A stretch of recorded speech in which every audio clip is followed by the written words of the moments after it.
Again, you team up with Joya. How was the experience? যদি in frame আমার সহ অভিনেতা বা সহকর্মীরা এরকমই দক্ষ অভিনেতা পান, আমার কাজ করতে শুধু সুবিধা হয় না, আমার কাজটা ভালো হয়। আমাকে কালকে পেয়ে আপনি জিজ্ঞাসা করছিলেন যে কি কার পিছনে লেগেছে, যেটা খুব অ্যাকচুয়ালি কিন্তু সেটা হয়নি। তাই বলে আমরা যে ভীষণ সারাক্ষণ গম্ভীর হয়ে কেউ কারোর সাথে কথা বলছি না, একটা ভার নিয়ে চলছি, তা কিন্তু নয়। আমার মনে হয়নি আপনি তো একবার যদি একাডেমিতে নিয়ে যাওয়া যেত। Why you not tempted? Why you not tempted? সবার ক্ষেত্রে আমি বলি যে তোর থিয়েটার করো। আমি আমার ছেলেকে দেখি যে ছবি তো 18 বছরের বয়স, শরীর চিনতে পারছি, সে আইডেন্টিফাই করতে পারছে শরীরের সাথে। চিনতে পারছি শশীর শহরের সমস্যাটা বুঝতে পারছি যে মনে হচ্ছে একটা এলিয়ান লোক অন্য কোনো যুগ থেকে এসে আমি কিছু একটা বলছি না, ইজ আইডেন্টিফাইড বেটার।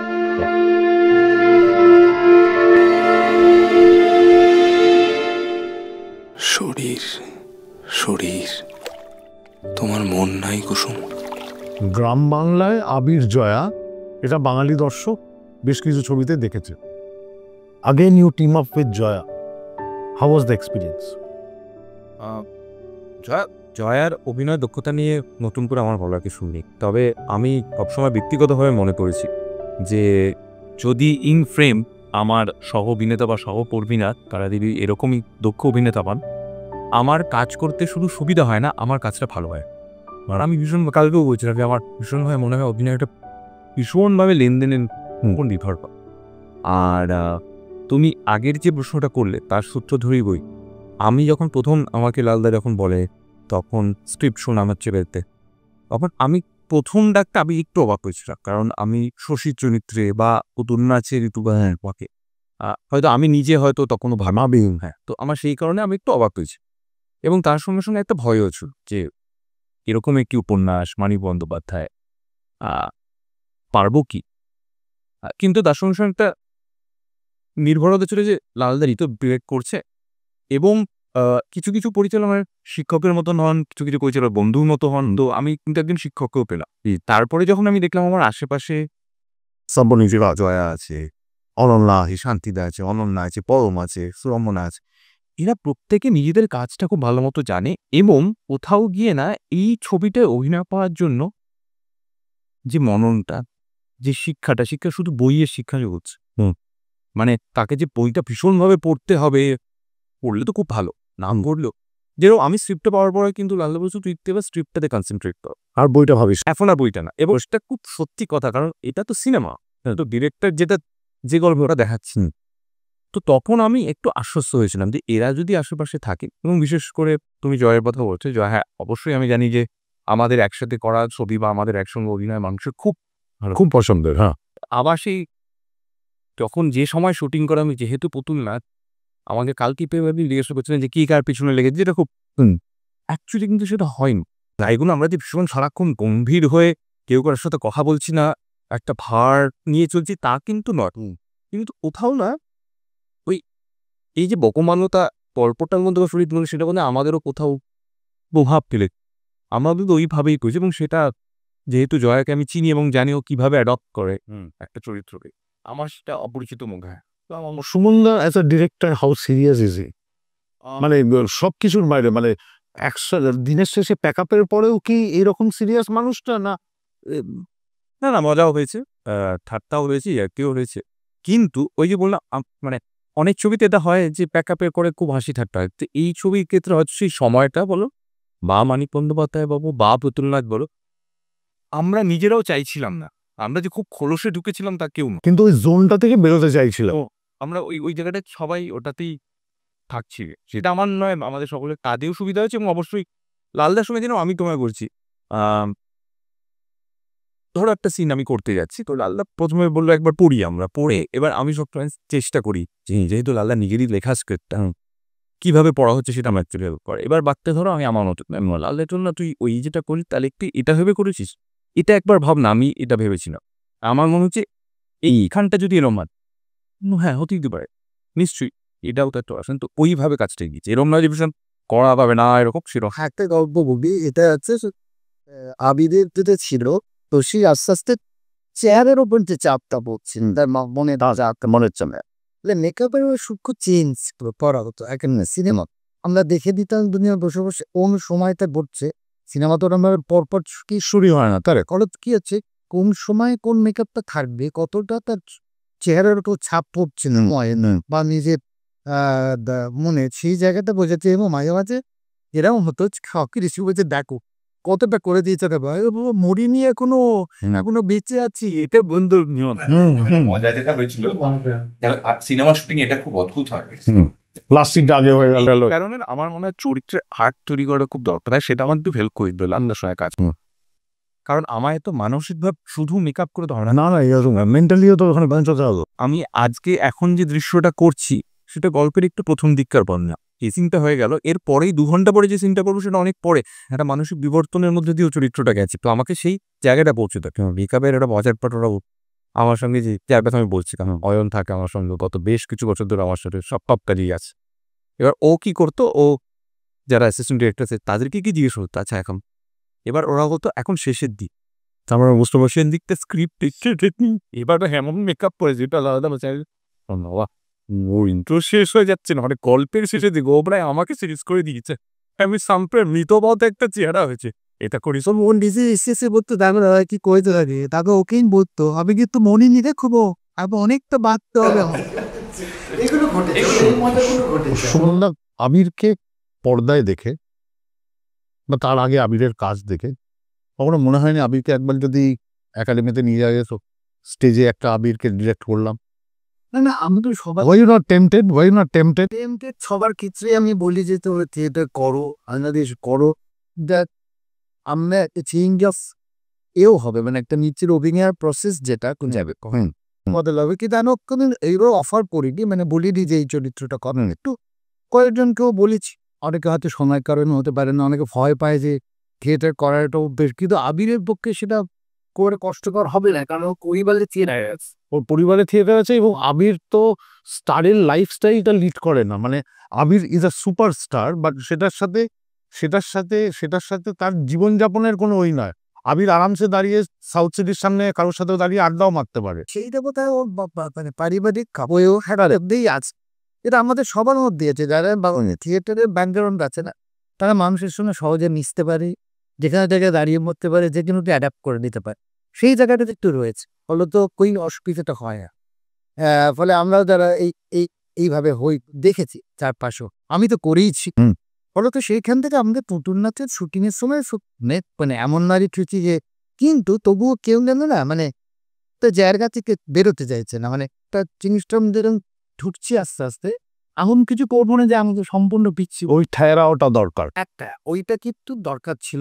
এবং সবাই এভরিবডি, এমনকি শুধু অভিনেত্রী না, বড় চরিত্র ছোট চরিত্র যারা নেপথ্যশী, তারা সবাই এখানে তারা বুঝতে পারছি ছবিটা পড়তে পড়তে কিছুটা অন্যরকম হচ্ছে। সে ছবি ভালো মন্দ আমি এখনই তো বলে দিতে পারি না, কিন্তু অন্যরকম তো কিছু হচ্ছে। এবং এরা সবাই ভাবে যেভাবে কন্ট্রিবিউট করছে কাজের সঙ্গে, যেভাবে অনুনিবেশ করছে, তাতে কিন্তু টেকনিশিয়ানরা এবং লাইট বয় থেকে শুরু করে সবাই বুঝতে পারছে। ফলে তাদের অ্যাটিটিউডটাও কিন্তু পাল্টে যাচ্ছে। Say the attitude, the silence, the attention, the concentration, short নেবার, এই সবটাই কিন্তু পাল্টে যাচ্ছে, যেটা আমার খুব ভালো লেগেছে।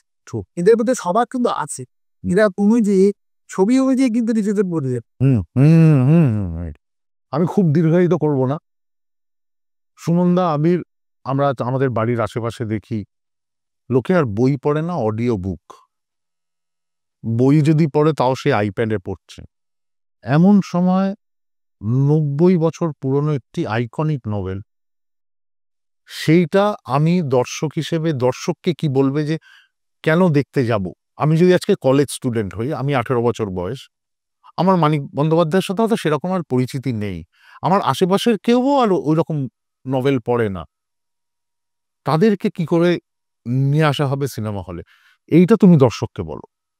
দেখো, আমার যেটা মনে হয়, মানিকবাবু সম্পর্কে হয়তো একটা জেনারেশনে তাদের একটা আনুগত্য ভালোবাসা, তারা কিন্তু পরের জেনারেশন যারা, আমি বলছি তুমি যেটা বই কিন্তু করে, অডিও বুকিং পড়ুক বা আইপ্যাডেই পড়ুক বা যাদেরই পড়ে, তারা পড়ছে, তাহলে এয়ারপোর্টে এখন বইয়ের দোকান থাকতো, বই পড়তে ঢোকে পড়ে। এবং ছেলেমেয়েরাও পড়ে, একটা শ্রেণীর মানুষ তারা কিন্তু বই পড়ে, খোঁজ খবর রাখে, হয়তো ধরনটা পাল্টে গেছে, কিন্তু তাদের কাছে পুতুল নাচের ইতিগত হয়তো ছবি হিসেবেই একটা অন্যরকম ভাবে তারা দেখতে চাইবে, কারণ এখন একটা সময়ের গল্প। So the tables have turned. Today the film will become their way to the book. Next generation আমার মনে হয় তারা ছবিটা দেখতে চায়, যেমন যেভাবে অডিও বুক শুনি আমরা। Correct. Correct. নিউজ পেপারের আর্টিকেলও তো audio book. Correct, correct, correct. প্রত্যেকটা লেখা Audio বিষয় Guardian also. একজন পড়ছে না। Correct. আমি বলে কি করে, আমার মনে হয় তারা ছবিটা দেখতে চায়। কারণ পুতুল নাচের ইতিকথা যাই হোক না কেন, আমাদের কতগুলো উপন্যাসের সঙ্গে আমাদের অদ্ভুতভাবে বাঙালি সমাজের যোগ আছে। এটা কিন্তু বঙ্গদেশের স্বতন্ত্র একটা ব্যাপার। তা আমরা কিন্তু এখনো উপন্যাস বিন্দুভূষণ তারাশঙ্কর এই, কিন্তু এই ছবিটা যেগুলো হয়েছে তার যে কাজ ছিল, তার অভিনেতা অভিনেত্রী এবং তাদের নেপথ্য শিল্পী এবং ছবিটা যেভাবে তৈরি হয়েছে, তার মধ্যে মনে হয় যে সমস্ত রকমেরই আকর্ষণই রয়েছে তরুণ প্রজন্মে এই ছবিটা দেখতে আসে। এবং আজও ধরো আমরা প্রেসিডেন্সি বা যাদবপুর ট্যাক্স তার নিজেরাই ডেকেছে, কিন্তু আমরা তাদের বলিনি আমাদের ডেকে নিয়ে যায়। তারা নিজেরাই উদ্যোগ নিয়ে সভা আয়োজন করেছে, নাচ দিয়ে আলোচনা। এরা কিন্তু first that means there is an interest. এটা হয়তো আপামর জনতারও নয় না, সেটা তো কালকে আবির বলছিল যে সব ছবি যে বিরাট করে চলতে হবে, কিছু ছবি তো পস্টারিটির জন্য থাকে। আমাদের কিছু জন আমাদের যেটা সবসময় ইচ্ছে থাকবে যে একটা ছবি একটা শ্রেণীর জন্য জানিয়ে তার এই শ্রেণীটি হয়তো দেখবে, সেরকম পালকুলেট করে বাড়তে থাকে। আর না তখন কিন্তু সেটা সাকসেস কোন স্তরে গিয়ে পৌঁছয়, আর একটু অন্য স্তরে ঢুকে গেল, তখনই ছবিটা কিন্তু আস্তে আস্তে গিয়ে পাই। যেন আমি দেখেছি, আমি আমার থিয়েটার করে অভিজ্ঞতা দিয়ে দেখেছি, আমরা আন্ডার এস্টিমেট করব মানুষ শুনে, যে বুঝবে না জানবে না, টেস্টে দিয়ে মানুষ শুধু যে মানুষ যে এই ছবিটা যাবে সেই জায়গাটা আমরা দেখেছি কি জটিল নাটক, মানুষ এইভাবে 10,000 মানুষ অনেকে কিছু গ্রামে দেখছে, সে গ্রামত কিছুদিন আগেকার গ্রাম কিন্তু দেখছে। এই যে বলছে এটা হয়তো খ্রিস্টা পাল্টে গেছে, কিন্তু আমার মনে হয় যে আমাদের আবির একটু বলুক ছবিটা কেন ইয়াং জেনারেশন দেখতে। আমার মনে হচ্ছে ইয়াং জেনারেশনে দেখার কারণ সম্পর্কগুলো আধুনিক, সমস্যাগুলো আধুনিক। সেই সমস্যা থেকে আমরা এখনো রয়েছি, কে গিয়ে বেঁচে রয়েছি এবং সবাই চিনতে পারবে যদি চরিত্রগুলো এরকম বলতে। আমি আমার ছেলেকে দেখি যে ছবি, তার 18 বছর বয়স, শশী চিনতে পারছি, তার সে আইডেন্টিফাই করতে পারছে শরীর সাথে, চিনতে পারছি শশীর সময়ের সমস্যাটা বুঝতে পারছি, মনে হচ্ছে একটা এলিয়ান লোক অন্য কোনো যুগ থেকে এসে আমি টিচারও বলছে না, ইজ আইডেন্টিফাইন বেটা তো 18 বছরের ছি। এটি আমার না এই চর্চাটার প্রয়োজন আছে। মানে দেখো, এটা বলে দেওয়াটা সহজ যে আজকাল বই পড়ছে না, এবার বই পড়ছি কিনা সেটা তো পরের কথা। এই যে আমরা বলে দিচ্ছি, সেখানে কি আমাদের দায়িত্বটা শেষ হয়ে যায় না? আমাদের একটা দায়িত্ব আছে। এবার কালকেও যেরকম বলছিলাম বা এমনি সময়, এই যে উপন্যাস ভিত্তিক সিনেমা হলে তখন তার যে ঝুঁকিটা থাকে যে অনেকে করেছেন গল্পটা, তারা তাদের মতো করে কল্পনায় চরিত্র চিত্রণ করেছেন, গল্পটা ভেবেছেন, এবার সেটা অনেক সময় সিনেমা হয়তো তার মিল পাচ্ছেন না, কারণ এটা একটা অন্য ভার্সন, অন্য মিডিয়া, তখন তারা রেগে যাবে বা তারা অভিমান করবে। এবার ধরো সেই নালিশটা যদি কুতুব নাচের ক্ষেত্রেও হয়, আমি তো বলবো সেটা একটা গুডিফিকেশন, তার মানে পড়েছেন বা এখন সিনেমাটা দেখবেন বলে আরেকবার বইটা পড়লেন বা বাড়ির কাউকে বললেন এটা পর, তারপর দেখতে যাও বা দেখে এসে আরেকবার পড়লে, সো কোথাও গিয়ে তাহলে সাহিত্য সিনেমা পরিপূরক। এক দ্বিতীয়ত বই পড়ছি না, এটা অ্যাকচুয়ালি কিন্তু খুব একটা ঠিক না, হয়তো অন্যভাবে পড়ছি। দেখো আমরা যখন ছোট ছিলাম, মানে ধরো আমাদের যখন হাই স্কুলে, তখন আমাদের টিভি রিমোটকে বাবা মার কাছে কথা কি ছিল না, সারাক্ষণ রিমোট মুখে গুজে বসে থাকিস না, এখন সেটা এখন আর বলা হয় সারাক্ষণ স্মার্টফোন মুখে নিয়ে এক সময় রাখেন, তো এরকম বিপদ এসেই। তো সেটাকে অ্যাকনলেজ করাটা আমার মনে হয় বুদ্ধিমানের কাজ। আর আমার নাহলে একটাই ভয় একটুখানি আশঙ্কা বলি, আমি যে মুহূর্তে আমরা বলছি না কাল্লা যে একটু অন্য ধরনের ছবি বা আমরা যে মুহূর্তে উপন্যাস নিয়ে আলোচনা, আমার একটা ভয় লাগে আমি কি তাহলে যে দর্শকদের দেখাতে চাই ছবিটা, তারা এলিয়েনেটেড ফিল করবে না তো? কারণ আমি বলছি আমাদের মধ্যে একটা প্রবণতা সকলের মধ্যে আছে, আমিও এর বাইরে, আমাদের প্রাত্যহিক জীবনের যে দুশ্চিন্তাগুলো বলো, স্ট্রেস বলো, এগুলো তো বাড়বে বই, কমবে না, কোনোদিনও কমবে না, যত বাড়লে তখন আমাদের একটা প্রবণতা কি এরকম হয়ে যাচ্ছে, বাবা ভারী কিছু দেখবো না, ভারী কিছু শুনবো না, ভারী কিছু ভাববো, কিছু মিমস ইত্যাদি প্রকৃতি দিয়ে চলে দিই, কিছু রিল দেখে নিলাম, কিছু বিরিয়ানি এসকেপিজম। হ্যাঁ, সেটাই তো আমরা সকলেই জানি যে এসকেপিজম হয় না, বরং আরো চেপে বসে। তো আমার ওগুলো মনে ডোপামাইন, মানে আমার ওইটা কিন্তু একটু ভয় লাগে। এবং ভয় লাগে কেন, যেটা লালদা বললেন বা আমি বলছি বা আমরা সকলেই বলছি, এই গল্পটা কিন্তু অন্য কোনো জগতের গল্প নয়, বরং এই চরিত্রগুলো বা এদের সম্পর্কের যে রসায়ন বলে, এদের সমস্যাগুলো, এগুলো না মানুষ কিন্তু নিজেদের মতো করেই দেখতে পাবে। বিউটিফুল। অন্তত দর্শক সেই চেষ্টাটা করুক, তারপরে তাদের ভালো লাগলো খারাপ লাগলো সেটা তো তাদের ব্যাপার। কিন্তু আমি প্রথমেই ভেবে নি ও বাবা এটা কি গভীর হবে, আমি বাবা যাবো না, আমি রোববার দিন তার থেকে একটুখানি ভালো খাওয়া দাওয়া করবো। মনেরও খাওয়ার দরকার, মাথারও খাওয়ার। তো অ্যাটলিস্ট গিভ দ্যাট ট্রাই। তো আমি এটুকু জানি যে এই গল্পটা যেভাবে বলা হয়েছে অন্তত সিনেমার পর, বা যে চরিত্রগুলোকে আমরা দেখছি, তাদের তো অপরিচিত লাগতে পারে না। হ্যাঁ, সময়ের সঙ্গে সঙ্গে হয়তো ভাবটা বা সমস্যার অভিঘাতগুলো একটু এদিক ওদিক হয়ে গেছে, কিন্তু মূল জায়গাগুলো খুব একটা কিন্তু বদলাইনি, এটুকু আমি sure. So at least give that try. Last question, এটা সুমনদা এখানে বসে আছেন, সুমনদার মতো একজন রাইটার এখানে রয়েছেন। আমি যখন স্ক্রিন প্লে লেখা হয়, একটা হয় যে ক্লাইম্যাক্সের আগে একটুখানি ছবিটাকে ধীরে করো, the Lal before the storm, যেটা 55 দিন বাদে একটা ছবি বেরোবে তোমার, যেখানে তুমি বন্দুক নিয়ে ছোটাছুটি করছো থাইল্যান্ডের বিচে। Is this the Lal? Is পুতুল নাচ দ্য ঠেহরাও before Abir takes on? This is লালদা।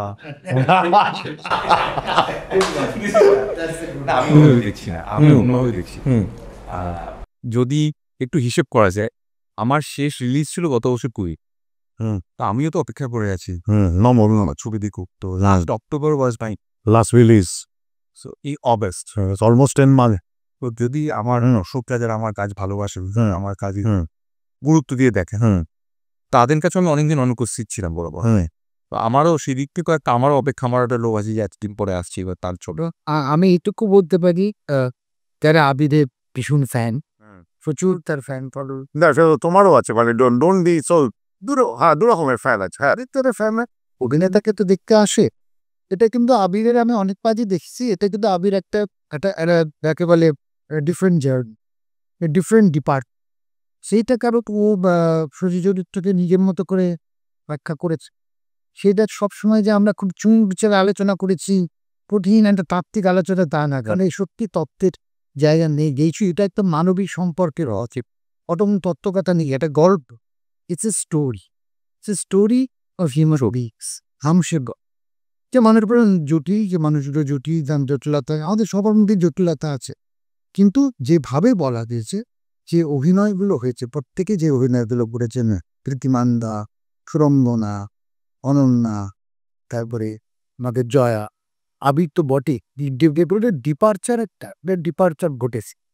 আমিও বলবো যে আমি যেটুকু আন্তর্জাতিক স্তরে ছুটে যান দেখানো হয়েছে, যে মানুষগুলো হয়তো বাঙাল ওখানে থাকতে, সেকেন্ড জেনারেশন থার্ড জেনারেশন বাঙালি, 17 বছর 16 বছর বয়সের তরুণ, তারা কিন্তু দেখে এসে আমাকে বলেছে তারা কোথাও একটা রিলেট করতে পারছে। সো আমি জানি না, so that's a great achievement. আমি হ্যাঁ নিজে এসে বলছি, আমি তাকে জিজ্ঞেস করতে দিয়েছি, তুই এসে আমি দেখছি যাচ্ছে টুপি করে দাঁড়িয়ে একদম ময় শুনবেন, সে পুতুল নাচ দিকে সব রিলেট করতে পারছি।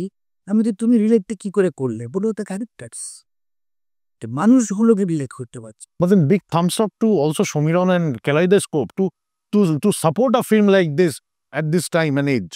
সাপোর্ট করা, রিলিজ করা, প্রত্যেকটা যেভাবে সমীরণ একদম ক্যালাইডোস্কোপ করেছে, really and thank you also. This is my job.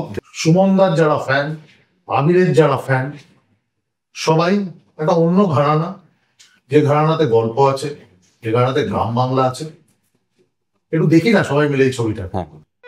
নমস্কার। থ্যাংক ইউ, নমস্কার।